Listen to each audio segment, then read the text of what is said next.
Ryan Reynolds here for, I guess, my 100th Mint commercial. No, don't. I mean, honestly, when I started this, I thought I only have to do like 4 of these. I mean, it's unlimited premium wireless for $15 a month. How are there still people paying 2 or 3 times that much? I'm sorry, I shouldn't be victim blaming here. Give it a try at mintmobile.com/save. Whenever you're ready. $45 upfront payment equivalent to $15 per month. New customers on first 3-month plan only. Taxes and fees extra. Speed slower above 40 gigabytes. See details. This episode is brought to you by Amazon Prime. There's nothing sweeter than baking cookies during the holidays. With Prime, I get all my ingredients delivered right to my door, fast and free, no last-minute store trips needed. And of course, I blast my favorite holiday playlist on Amazon Music. It's the ultimate soundtrack for creating unforgettable memories. From streaming to shopping, it's on Prime. Visit Amazon.com/Prime to get more out of whatever you're into.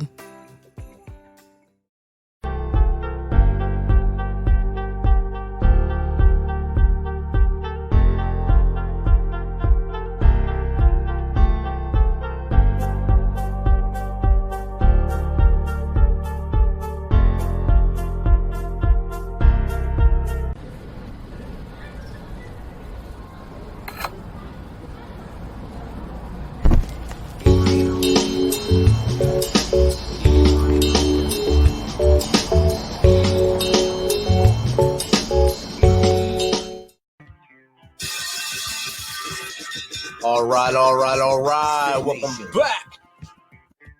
If you're a veteran and you're struggling or feel like you are leading a path towards the darkness, stop and think about those who are around you. Think about how they truly value you, how they will miss you. You are not alone. You need to talk to someone. Someone will listen to you. If you feel like you'll be a burden to someone, or you don't feel like you should put that weight on your inner circle, call the hotline at 988 and take option 1. Don't make a permanent solution to a temporary problem. If you're a new listener, thanks for joining us. Please subscribe to our show on your favorite podcast apps. And don't forget to subscribe to our YouTube channel at _MisFitNation. It's _MisFitNation.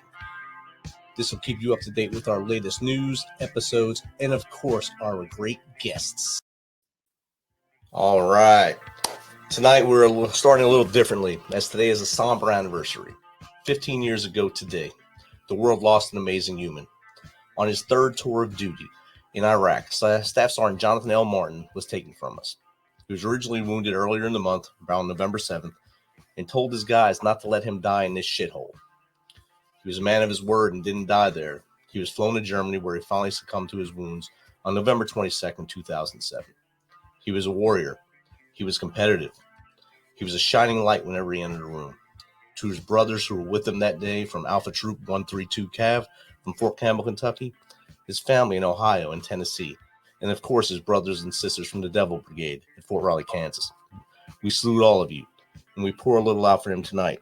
Keep driving forward in our lives as he would have wanted us to do. Rest easy, brother, till Valhalla. Our next guest is a veteran I met on a Irreverent Warrior Silky hike in Clarksville, Tennessee. We chatted, and I knew right away he needed to come on and share the story of his journey and, of course, his business. So without further ado, the Misfit Nation welcomes owner of Crown Fitness and veteran Stefan Ramos. Welcome, brother. How are you? I'm doing pretty well today, Rich. And, thank you for the introduction and awesome tribute, to your fallen brother, man. And again, I do apologize for that loss. I'm sure he was an incredible person.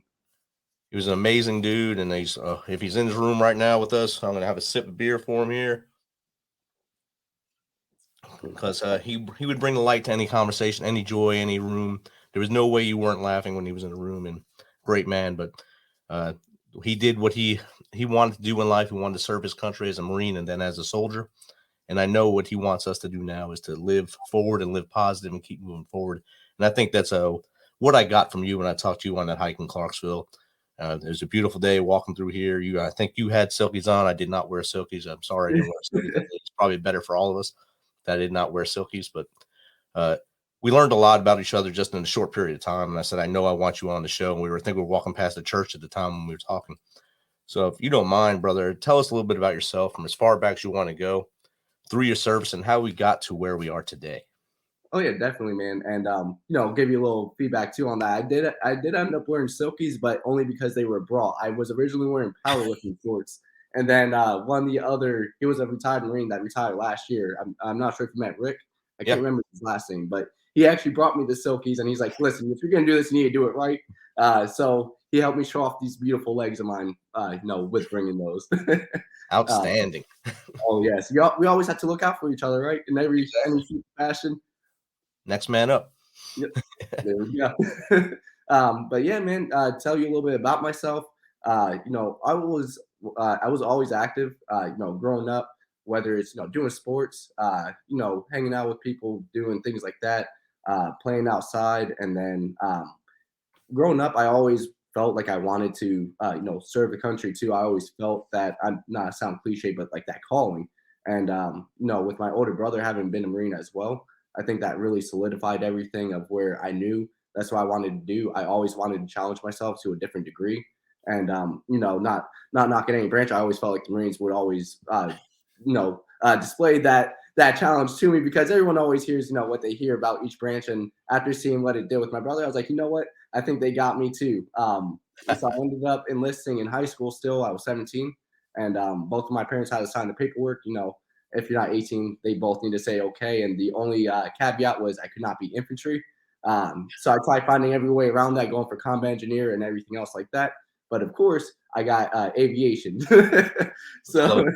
yeah, close, almost on where I wanted. But no complaints at all. It was definitely a great time. I entered service actually December 2011. Went to boot camp and everything, and then served a little over 5 years.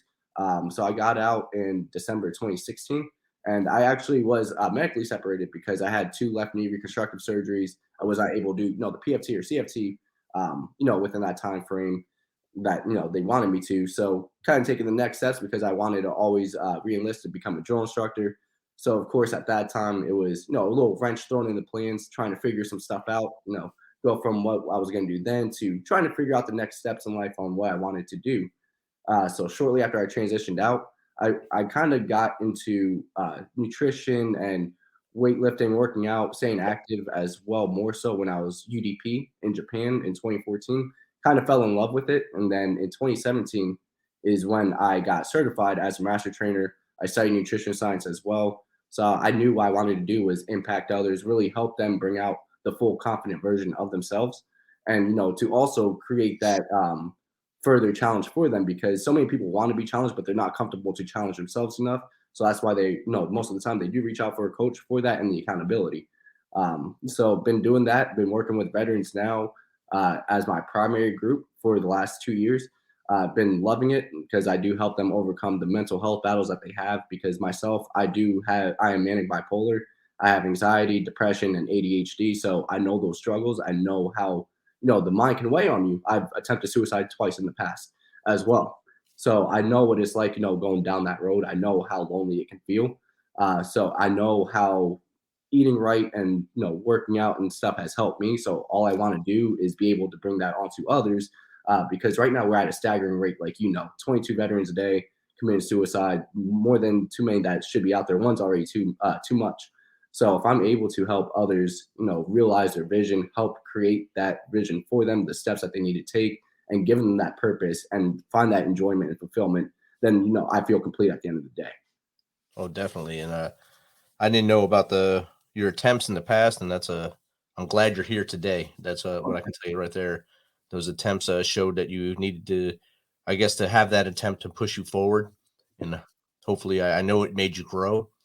And I don't want you to dwell on that stuff. You're the third Marine I've had on here that actually had 2 attempts. So it's kind of crazy. In my 2 years of doing the show, I've had 3 Marines, and all 3 of you attempted twice. So that's Oh, really? I don't know if that's a crazy statistic or what, but all 3 2 times. So I'm thankful all 3 of you are still here and able to come on the show and talk about it. 100%. Thank you for that. Like I'm very blessed and grateful to still be around, and I'm happy. Obviously, it did not turn out to the way I planned it to be. So I would not have my kids today. So I'm very happy, and like I said, I couldn't imagine being any different than it was now. So when you were in Japan, that was a rough assignment, I bet, for most young men and women to get stationed. Oh, you were Okinawa, I'm guessing. It was UDP, so I was in Iwakuni. So I was actually stationed in Beaufort as my primary duty station, right next to good old Paris Island. Uh, oh yes, I wanted to go overseas and West Coast, and then of course, when I picked out my MOS, they put you in the spot where you don't want to be. So the one great thing was after being stationed there, I can go back on Paris Island and I can laugh at all the recruits that were getting ran into the ground. So it was driving past. It was nice being on the other side of the fence. Being able to sip a coffee while you drive by laughing and I not feel that. So that's good. Yeah. So Yep. you were an island Marine, not a Hollywood Marine. That was my next question. You answered Yep, that one. that's fine. So I learned the hard way that there's two different Marines in Ramadi, Iraq. In the 2003 and 4, we fell into First Marine Div, and I had an Anglo detachment that was from the island, and then everyone else was First Marine Div from the Hollywood over there. So they both would tell me who was better all the time, and I was always confused. I said, "You're all the Marines, aren't you?" And no. They're Hollywood. They do everything pretty and stuff. We're the best ones. So, all right, God bless you. Exactly. It's like a sibling rivalry within the sibling rivalry. Like I'll have all the branches. We all talk trash to each other. It's like kind of what we do. But same thing within our own branch. If you're from West Coast, we call you a Hollywood Marine, and if you're from the East Coast, we're like, yeah, we're the real ones. We're in the swamps and everything, and we don't have videos or movies made on us like they do out in San Diego when they made boot camp videos where the drone suckers act a lot nicer to you. We don't have that luxury. Exactly. You guys had the hard life out there with the sand fleas and stuff, and Paris Island, of course, the swamps with the giant mosquitoes and stuff like that. Oh, yeah, and them sand fleas are real. Like you wouldn't think that something so small would be so aggravating until you feel about 8 biting on the back of your head and you can't do anything about it. You just have to sit there. And the good old saying that they always told us is, if you ate chow that morning, it's now their turn to eat chow. So you ate, they eat. It's a circle of life, I guess. Yeah, as they Exactly. you eat. Yeah, so everyone else has to get fed, so you're just a vessel at that point. Exactly. You took, so now you need to give. Exactly.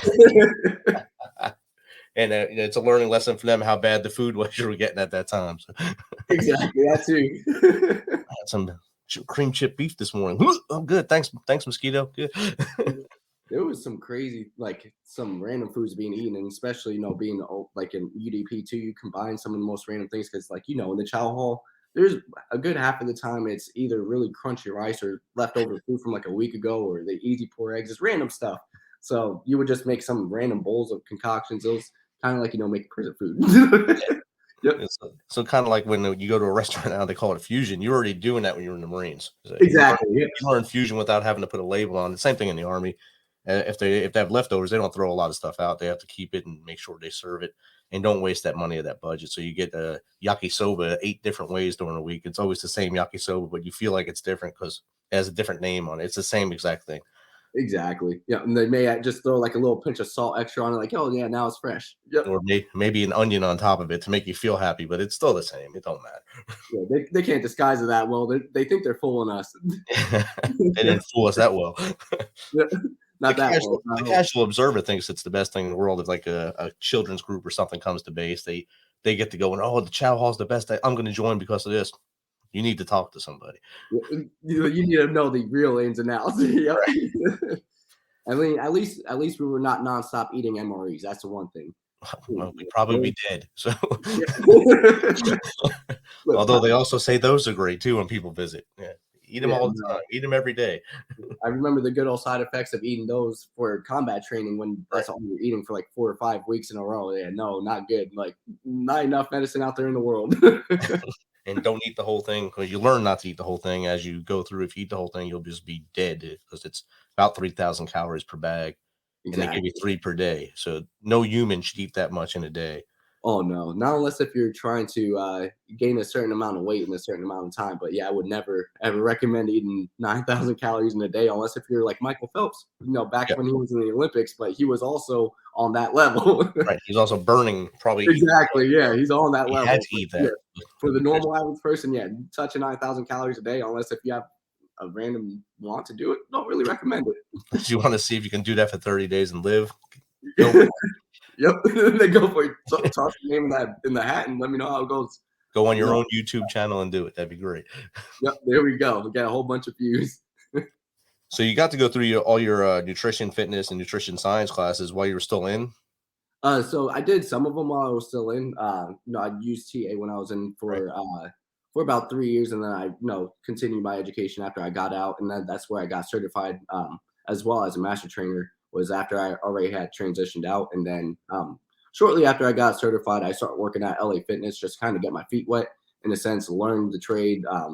Really learn if this is something that even though I feel like I would love to do it, if it's something that is a great fit, and two, is it something that obviously it's a very relationship kind of based field of where you need to be on the same page with your coach, with your client, and that's how you make great results. So I wanted to make sure that that's something that could mesh well, because obviously in the military we have a certain characteristics, certain traits that we follow and things like that. So I wanted to make sure that I could take things that were learned and stuff like that and be able to translate it well into this kind of field. Well, definitely. And you, like you said, if you go into, say, when you went to LA Fitness, do I actually like this? Do I have the passion to work with others every day and try to make their life better and show them there's better ways to live? Or do I want to pivot and go somewhere else? And I think that's the best thing people need to do, is to test the waters first before jumping in both feet, and understand that it's a career, it's a job to do what you're doing now. My daughter does it now. She got certified with NASM this year, and she had just started at a gym. Well, she did her 2 trials, and she starts her own classes starting Friday, I believe. Trifecta Fitness here in town. So she's moving up. So she's working 2 jobs and doing that as her side hustle, but she loves that. That's what she does all her videos on. And we can't be more proud of her. That's amazing. Here, and tell her congratulations. And if she has any questions, I'm always a message away. She can, pick my brain. Not saying obviously I'm not the best out there. I'm not a celebrity trainer by any means. But obviously I've been in the field for a while. And the one crazy stat, and I didn't know this honestly until a year ago, is 90% of personal trainers or coaches, they actually fail out in the first year because of the relationships, like we talked about, being able to help people and being able to do certain things. It's crazy. 90% of the people who get certified end up out of the field within the first year. Wow. And that's kind of what we were talking about before. If you do something just to get the certification and not know what it's about, Yep. there's a chance you're not going to stay there, because you don't know, especially if you're trying to do it as a business for yourself. Exactly. You don't know the business aspect of it. And that becomes the job, mostly, is doing the business side of it. The other part of it is fun for you, I'm sure, to go out there and work out with a client and show them the right way to do things so they don't get hurt and so they can live that healthy lifestyle. But then you have to go back home and cook the books after that. Say, all right, A plus B equals C, carried it to, I don't know what just happened. Good. Thank you, Google Excel sheets. But that helps out a lot. And I'm sure that part of it is a learning curve for you. Oh, the honestly, the admin side is, I'm not gonna lie, a lot of people, I feel like, especially in the entrepreneurial field, they don't bring as much light to it as it should be. It is a lot more stressful than a lot of people do know. With trying to, like, as you said, wear many different hats. You need to be able to do accounting. You need to be able to do marketing, sales, so many different things. So definitely, even training people is the one great love, and I love coaching. I love helping out people. But if I wish I could always give the marketing side to somebody, give the accounting to somebody and things like that, because those are the several hats that are not talked about as much with being a business owner that definitely should be. Awesome. Yeah. And I know I talked to a veteran today, actually. I picked up something from him, and he said, "This is my hobby. I'm not a businessman." I said, "But you sold this, so Yep. you're kind of a business person. You got to get that mindset now that you're in business. I know you don't want to call it a job now, because then you won't like, because it's your hobby. It's something you like. But if you want to move on with it and make it something bigger, that's what you have to start calling it a business and treat it as such." Exactly, 100%. So I know you're doing great things now with Crown Fitness. Tell us how you came up with the name Crown and Crown Fitness, and what your goals are for the next 5-10 years. Oh, great question. So honestly, my one cousin, he's a boxer as well, or he was a boxer, I should say. And he has a couple businesses up in Pennsylvania himself. He does landscaping. He does, he did boxing. He does construction. So random side gigs too. And I was talking to him, trying to figure out a name. And then my first name, Stefan, it means crown. So when he told me that, now I know that sounds very conceited. I didn't think of that. It was my cousin that did, and coming with it, Crown Fitness I was like, that's really great, because also even thinking of slogans off of that, like conquer the crown, become the king or become the queen, whether, male or female. There's just so many different things that I felt, as far as a creative standpoint, could come off of that and really resonate, especially with how people think of themselves today. Like a lot of men like, hey, I want to be a king, and a lot of women like treat me like a queen. Thing. So I thought it was a great thing, just a caveat, and take that route right into there with doing that. I mean, that's awesome. I never knew that Stefan equaled crown. So that's awesome. I didn't know that until that day either. I never really cared enough, honestly, to look up what my name meant. I'm not gonna lie. I really didn't care about something like that until he presented it to me, and I was like, that is pretty neat, and it's something that's kind of short and sweet too. And to me, it's like eye catching too. Because you don't want probably same thing when you came up with the Misfit Nation. You want something that is very clear to the point, but isn't gonna be like a book Right. trying to name the title of it. Exactly. And then mine was based off of my last platoon sergeant of the Misfits, and just made it the Nation, Misfit Nations. There we go. See, that makes it a lot easier too, right there. Simple, stupid. There, the KISS method, and that's the best way to do things. And I think yours gives those who join go into Crown Fitness with you and say, I'm trying to reach that crown and get that, and that's my goal, is to get that crown too. And I think that's a perfect way to launch the business. Thank you. Yeah, thank you. Definitely took a little time, especially with building it up too. Took a little bit of finagling, trying to get things lined up. And like you said, the KISS method, I always say doing things Barney style, because simple is the best. Simple is the best. Yes, is just don't paint everything purple. Exactly. Yep. That's probably, I don't like purple that much, so I don't think I would do that. I will eat the crayon though. I will tell you that I will eat the purple crayon. There you go. That's like grape juice. That's second nature to us. You have to eat it. It's in the rules. After you sign your name, that's what you do. You just eat it. Sign here. You can just put an X. It's okay, buddy. It's okay. We know you don't know your name. It's okay. So how long were you with LA Fitness before you decided, hey, I want to do this on my own? Honestly, not very long. I think I was with them for 4 months. That's it. So wow. it was very short lived. I learned a lot. Very grateful for it. Because one of the other trainers that's local to the area, he kind of helped. He was a coach for a good amount of time. He was a chef prior to that, so he already was doing 2 different things. So he helped bring a lot of realistic views in with it, and then he did online coaching too.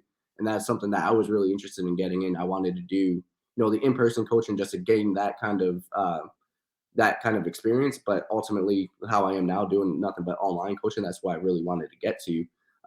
So that's pretty much what I took the first 4 months, was really gaining those relationships, gaining that insight on how to market things, how to really go about things, and then transition completely to doing online. And then when I did initially, I was working with another fitness coach, helping out first responders. So whether they were police officers, EMT, nurses, firefighters, things like that, I was helping them out until October of last year. And then October of 2019, or 2020, and that's where I transitioned completely into, helping out veterans.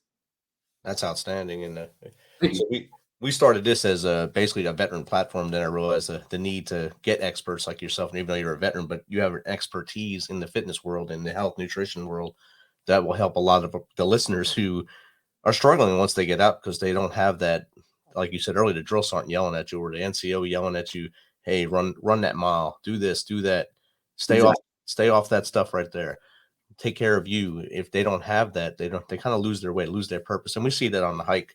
On the hike, you see the varying levels of people that were on the hike, and a lot of them are trying to do their best and be their best self, but they forget the principles along the way. And I think you're the bridge of that gap right there. So you're their Rubicon to get in there to say, hey, brother, sister, this is what you're doing, and this is what you need to be doing to get back to where you were, or where you want to be at this time. 100%. Yeah, and that's the one thing I love, trying to be the bridge of the gap. And you brought it up pretty well. You actually hit it on the head of, when we're in, it's very easy. And that's why I said a little earlier, like, people reach out, coaches primarily is for accountability and, of course, knowledge. But the accountability is a huge part, because when you have a drill sergeant yelling in your face, or if you're on a formation run and you have somebody yelling at you to keep going, stuff like that makes it a lot easier. But the other thing I always notice is, no matter what branch, whether it's Marines, Army, Navy, Air Force, whatever have you, is as much as the physical side is, really focused on with having the fitness tests and things like that. And of course, the daily and weekly PT, there's not as much precedence placed on the nutrition side of where I've heard it more times than I can honestly count of where it's like, hey, I didn't learn anything on, how to eat well, how to manage things, how to, really gauge what I need to do going forward. But I learned how to do push-ups. I learned how to do pull-ups. I knew how to run. I do all that great. Exactly. So, it's one of those things too of where I do hope that going forward that they do invest in that as well of where, the DoD starts teaching those courses and takes, those steps as well to help set up, veterans and even active duty, for a better chance at having that healthy lifestyle, even when they do transition out.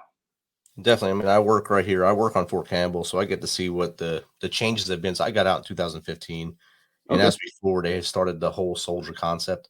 And I mean, now I think every brigade has a physical therapist. They have a occupational therapist that comes in to talk to them, and they make sure that they're doing the whole soldier training. So they go for mindfulness, they go for the whole body workout instead of just the push-ups, sit-ups, 2-mile run, push-ups, sit-ups, 2-mile run that we did for my whole career because you had to pass those 3 events. That's all you had to do to stay in Exactly. there. If you can master those 3 things and shoot your weapon, that's Then all you had to do to keep the radar off you, stay off the radar and to stay straight. But now it's I think a 6 event test now where they're testing the whole body fitness. So whole body fitness, and you have to mentally prepare for that test. And it takes, I think, over 2 hours to do the whole test now. Oh, wow. The Army combat fitness test. And they built their own fields for $250,000 fields they put in for it. Special like turf fields. I mean, it's beautiful. And I'm glad it wasn't here when I was in because it would be a whole other thing I had to learn. But I understand what they're doing and the functional fitness side of it. So they stopped having the injuries that they were having prior and the things that kind of crippled a lot of people in my generation from just doing that push-up, sit-up, 2-mile run to go ruck forever. Yep. And put that weight on your back and go. And I think it's slowly. I'm sure the Air Force does it. I'm sure the Air Force has a personal massageist for each member of the Air Force. Oh, I'm sure they do. Right there in the squadron member. They have 1-to-1 working there, and then they get a lobster after. With a nice bottle of wine too. Yeah, the matching wine. You gotta have the matching wine. Exactly. So I think like for you, if like where you are there, you can probably get into the Navy station that's down there, close to you down there, close to Memphis. There's a Navy supply station. Yep. You can get in on there and maybe just chat with the guys there and say, hey, look, I have this. Maybe I can come in once a week and work with you guys. See if I can get something going in your head and maybe spread out to the wings. I think that's the thing you can do down there and just start small and then branch. Yeah, that definitely would be great. Yeah, I didn't even think about that. Yeah. So I learned about that place when I came back from Kandahar, and I signed up for the Navy 10 nautical mile run. I didn't know what 10 nautical miles were. I thought it was just 10 miles. It was 11 point whatever. So when my mind said it was over at 10 miles, I mean, I was drenched. It was hot. And my shorts were falling off because I was sweating so much. I finished. I said, man, you guys lied. You lied. And the guy's like, oh, it's nautical miles. I said, man, that's a horrible thing. Horrible thing to do. Like, y'all are just playing games with me now. It's mental judo right now. It's bad. Yep. Good medal, but it was horrible. It's like seeing the halfway point. Like, yeah, no, that's not the halfway point. That's actually right. Quarter point. You're going to turn around here, run that way, and then come back here. And so I looked at my watch. I said, we're halfway there. We're good. No, we weren't. Nope. You still had a whole little stretch to go. Had a long way to go, and I was angry. But yep. See, that's why they do it. They want anger and discontent. That's all they need to fuel you. That and caffeine too. Then they sign you at the end. They have you sign re-enlistment forms. So it's good. There we go. Yeah. They're like, he's ready now. This will make you feel better. Yep. You give him a little signing bonus too. We'll throw in like $1,000. So what's the biggest challenge you've had in starting Crown Fitness and getting it off the ground and getting clientele? Honestly, I would say I don't want it to sound like an excuse either, but it's honestly probably the saturation of the market, just because there are so many different coaches. I'm sure it's the same thing, with doing podcasts. I don't have one myself, but I know there's a lot of different podcasts out there. So I think that's probably been the biggest struggle was finding how to differentiate myself, what I do, what does it offer that's different than the next person, and how is my value at a higher scale than the next coach. Right. And I think you're right. The saturation of the market and not staying in one niche of the market. You have to be able to branch out and understand what is oversaturated in your area and what can I bring that's Exactly. different. So that people kind of flock to me for a little while before they flock to the next new hotness. Exactly. So I think, like you said earlier, 90% of trainers don't make it past that first year of certification. It's probably a higher number of people who start a workout program don't make it through the end of the program. Oh yeah. That don't make it past that 21-day thing to change the lifestyle. Yeah, and that's honestly back when I first started coaching. Luckily, it hasn't been a thing for me in the last couple of years, but in the beginning of coaching, and that's where honestly I took it on myself of am I just a terrible coach? Because it wasn't a high number, but it was probably about 30% of the people who started fell out after the first 3 or 4 weeks, and so I took it on myself. Was like, damn, am I that terrible of a coach? There was a fallout, and that was within the first 2 years of coaching. But I did come to realize it's just like anything with New Year's resolutions, any goals that people set it's the mindset, and this is something I work on mindset and discipline as part of my coaching as well, other than the nutrition and the fitness coaching. Is the mindset is we're all wired to want something fast, and if we don't get it, we feel like it's not going to work and we quit.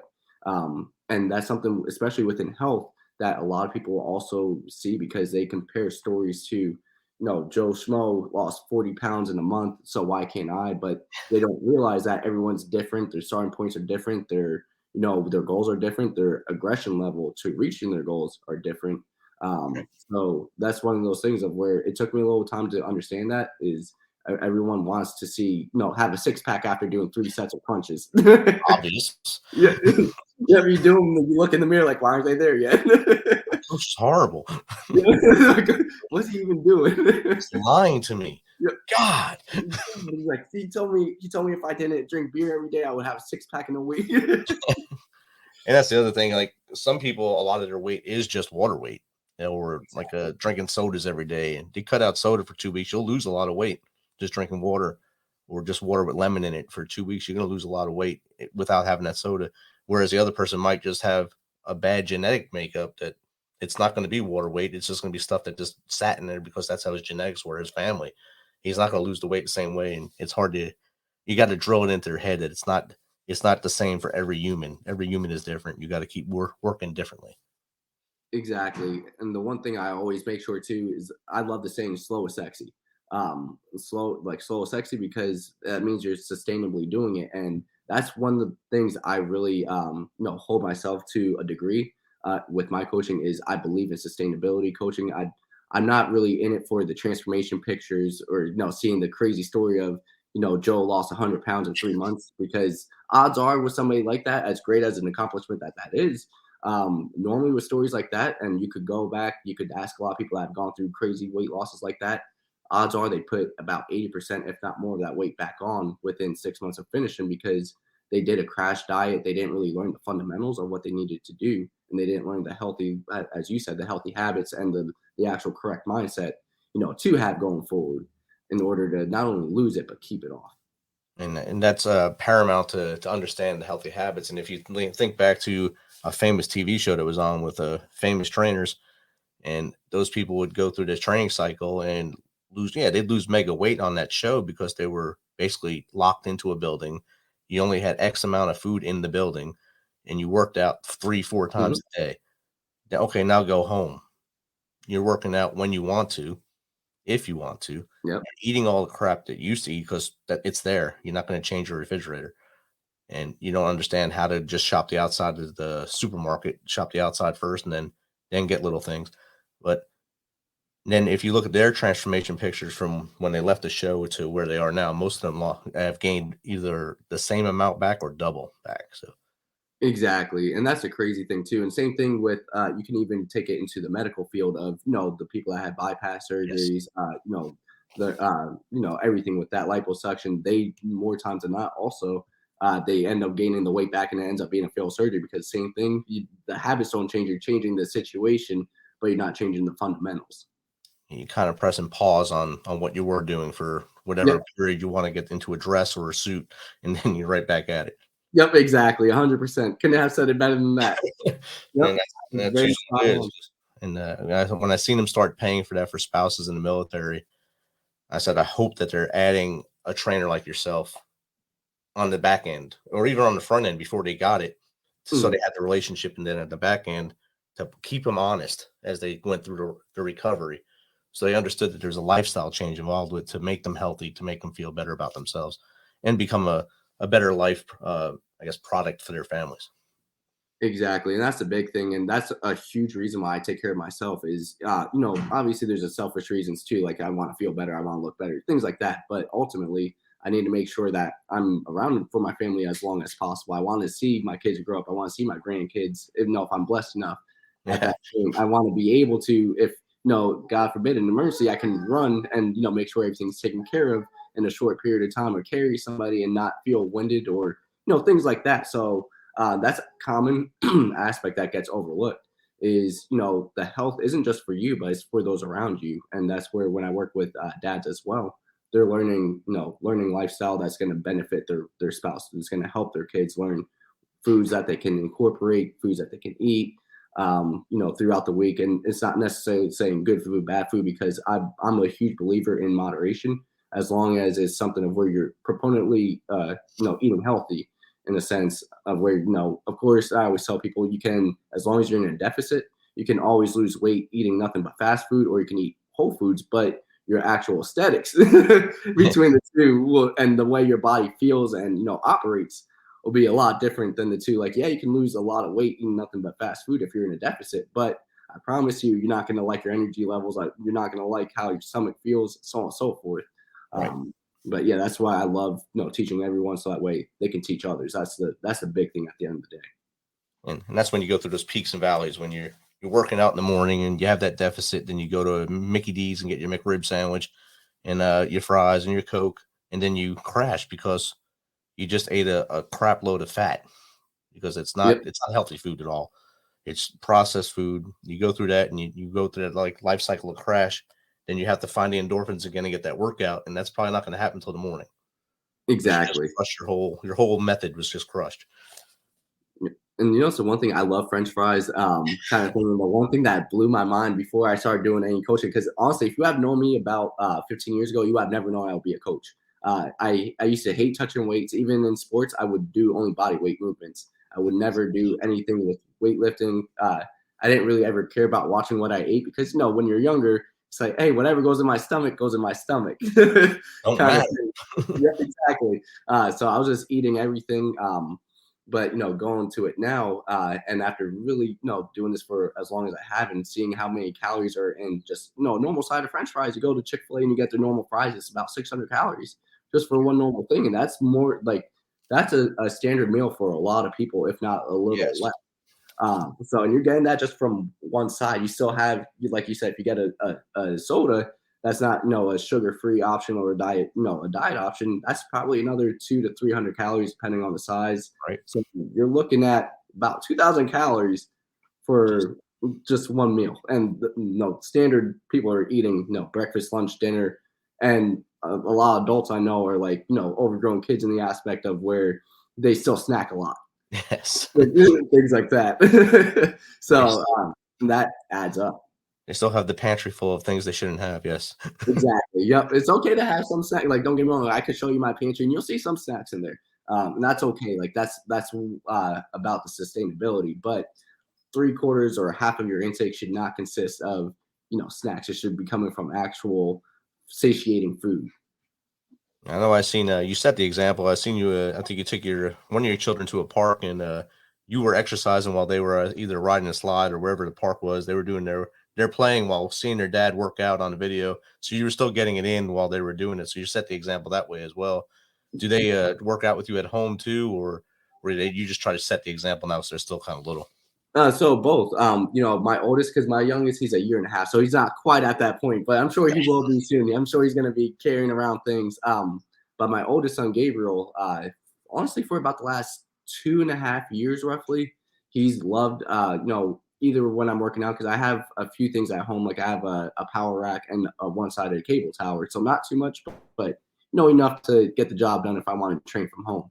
And Right. on those days of what I do, he will join me in there. He'll watch me, and he's gotten to the point now of where he mimics a lot of the exercises I do. So he'll grab 2.5 pound plates where it's not too heavy for him at all, and he'll utilize that. So that's the one thing I tell people too is you're teaching them habits, not necessarily saying he needs to be doing, heavy squats, heavy deadlifts, or anything like that.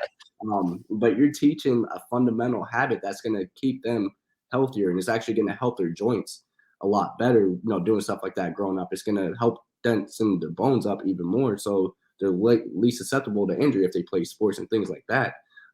So to me, there's a lot more benefits than not. So that's one of those great things of where they do see me doing stuff like that. They want to get involved, and I love watching it, and because we'll go set for set of where I'll do something. I'll say, okay, it's your turn now. And then, he'll do it, and then it'll go back to me. So it's honestly one of those great core memories I'll have as a father. Yeah, and you're sharing the journey with them as you grow your business, grow yourself, and you're also teaching them the great fundamentals and great habits as they grow older, and they can go to school and show the other kids at school, maybe have a better generation of children coming up. It'd be great. Yeah, hopefully that's the goal, right? Just I'll do a little bit of what's happened. Have them join the Army instead of Marines, and we'll all be good. My son, he already likes wearing. I already caught him wearing my cover a few times, like my dust boot cover, my camo, my freaking woolen camo one. So, oh man, yeah, I think I already create the next generation of crane eater. Oh man, at least they have crayons ready to eat now. You can get them that for Christmas. Exactly. I'll get him the big 128 count box that has a little sharpener on the side too, so that way he can gnaw it down, sharpen it again, and just keep gnawing at it. Just peel a little a day, so he can have his red flavor, his orange flavor, his purple flavor. It'd be good. Exactly. Ration them out. Whatever the other weird colors they have nowadays. Yeah, I was gonna say there's probably like 50 that we've never even heard of. It's a little different shade. That's all it is. Yep. just like buying a car, you never know what the actual color is going to say on the slip. It looks green to me. Yep, exactly. Here's a good thing. Like, and I was talking to my wife yesterday because I bought some Gatorade Zeros. Anybody who goes, and I know it's completely random, anybody that buys Gatorades or Powerades, if you can't go by the flavor, it's by the color. So anybody that says I want like a lime, they're not truly American. That's the only thing. Like they have to be a commie at the end of the day. Like you only go by the colors. So my wife goes shopping. She says, "What do you want?" I said, "Purple Powerade or purple Gatorade." That's it. Purple. Yep. That's it. Yep. Nope. That's all. You mean grape? I said, "No, purple. It's purple. It's not grape. It's purple." Yep. There's no flavors. It's just colors. That's it. I don't like the red one. It's purple. Here we go. Exactly. There we go. See, at least you know. Yeah, I understood. I mean, I understand that I served 1 year with you guys over in Ramadi, so I understood a lot of. I guess some of it bled into me somehow. Yeah, we had that magic of doing that. You may have lost a couple brain cells too in that time period. Definitely lost some brain cells. Everything went backwards a little bit. Maybe it was a drinking with us. No, couldn't be that. No, never that. All right, so Stefan the Crown Ramos, tell me 3 things that you would tell veterans 3 tips you'd give them to start their journey to get better as a whole person. So 3 tips as a whole person. Overall, 1, switch your mindset. Understand like things. Life is stressful. We all know this. Being an adult is stressful. We all know this. We all have bills. We all have. Excuse the language. I don't want to curse too much. I've been trying to watch it a little bit. But we all have shit that we have to deal with. No more special or any less than the next. So switch your mindset, understand things will happen, but ultimately it's up to you to make things happen because nobody's going to be more invested in your health and your overall well-being than you are. You will always have what's best for you at your own heart and in your mind. So you need to realize that and take the steps in order to bridge that gap. So, that would be the first and foremost. And the second one would be, get outside more. It's so often overlooked on, the benefits that the sun has, especially when it comes to things like depression and things like that a lot of us suffer with is, get outside more. It doesn't have to be something crazy. It doesn't have to be like an hour and a half outside. It doesn't have to be anything like that. Or even if you're going on a run, it doesn't have to be something crazy. 20 to 30 minutes, a few times a week will do you some justice. So, enjoying that time out, getting some fresh air, not being surrounded by the same 4 walls, whether it's at work, at home, whatever have you. You want to change the scenery in a sense. And then the last thing ultimately is find your favorite passion. It doesn't have to be weightlifting. It doesn't have to be, running. It's just something that you love to do, that you can continuously to do, throughout the years, and even something that you can maybe even branch off of and create several different passions from that. Definitely. It's all great advice. And I had a guest on here one time, another fitness person, that said, you make a victory when you start these journeys. If you pack your bag to go to the gym, you go the first day and you just change your clothes at the gym. That's a victory, because you left the house and did that. Then the next day, maybe you go in and walk around the gym inside, and then keep building it up, stack those victories each day until finally you're just a member of the gym. You're in there just doing what everyone else does, works out, smelling it up, and then take your shower and go home, go back to work. And then you have that want to go back after that. And I think everything you said leads to that same mindset. You have to push yourself forward every day. You wake up, start stacking them victories, and do it every day and make more every day. And then you'll be a better person in the end. Exactly. And like you said, it's those small steps. And that's something that is often overlooked too, is, everyone always feels when it's a new goal, it's like, hey, let's dive head on and try doing everything all at once. And that often leads to feeling overwhelmed. And, you're causing yourself more stress, and that's apt to quit even that much more. So like you said, doing those small things every single day, just one step to lead to the other. Like today, go for a quarter mile walk, tomorrow, half a mile. Work your way up. It doesn't need to be all in or nothing, because you can get very overwhelmed, especially, if you're a full-time worker, if you have kids, if you have a side gig, and things like that. If you own your own house, I know with owning a house, it always seems like there's something that needs to be done. Yes. So, there's always all those things. So if you're like, okay, I'm going to do all these, and now I'm going to task myself to go to the gym for an hour and a half every day. And I'm going to task myself to, cook meals this many times throughout the week for this long.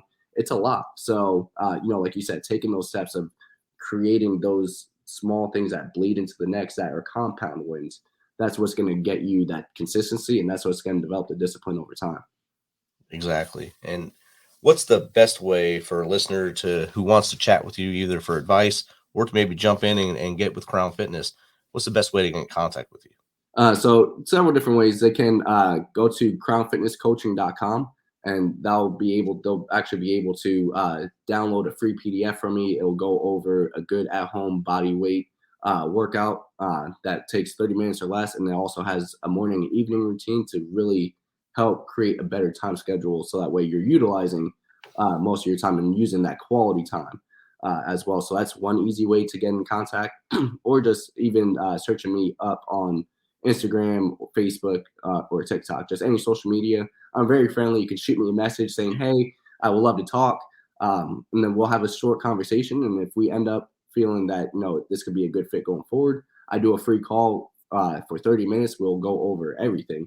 What your starting position is, what you tried in the past, what you're looking at doing, what I do as far as coaching goes, and what you're looking at, to get from a coach.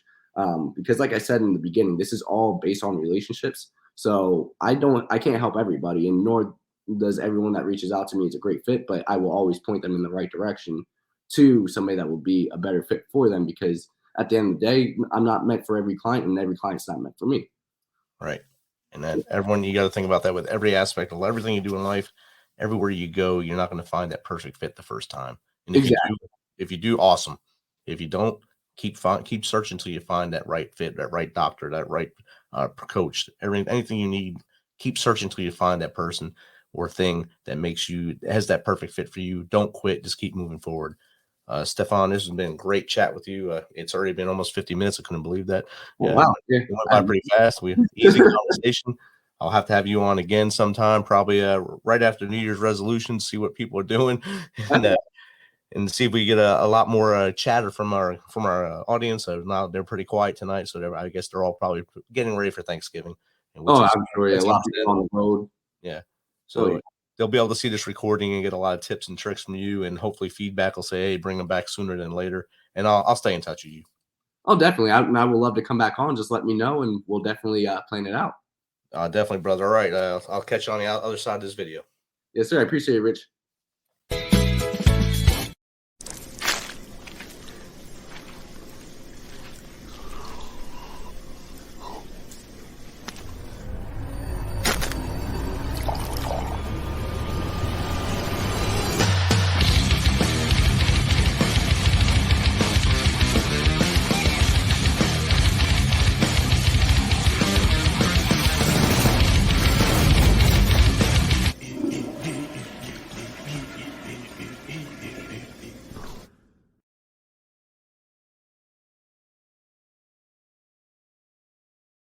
Thanks for checking us out and being a part of the Misfit Nation. Don't forget to visit our website at themisfitnation.com. That's themisfitnation.com to catch up on all of our episodes and also to get some of that great Misfit Nation gear. As always, be humble, stay hungry, and keep hustling because we are